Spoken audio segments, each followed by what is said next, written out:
Basic course केला होता आणि कालच माझा सी क्लास झाला मॅमसोबत आणि मला थोडं दुविधा होती, की घरी बसून कसं इम्प्रूव्हमेंट होईल का नाही, म्हणजे स्टेज करेज वगैरे येईल का नाही.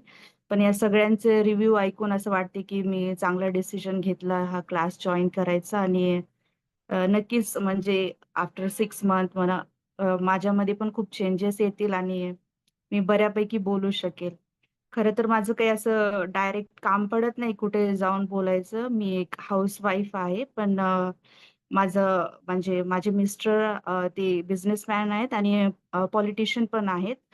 तर म्हणजे फ्युचरमध्ये म्हणजे मला काम पडू शकतं पॉलिटिक्समध्ये जाण्याचं. तर त्यासाठी मला रेडी असलं पाहिजे असं मला वाटते आणि मला असं वाटतं, की मी चांगला डिसिजन घेतला हे प्लॅटफॉर्म जॉइन करून आणि नक्कीच माझ्यामध्ये पण पॉझिटिव्ह चेंजेस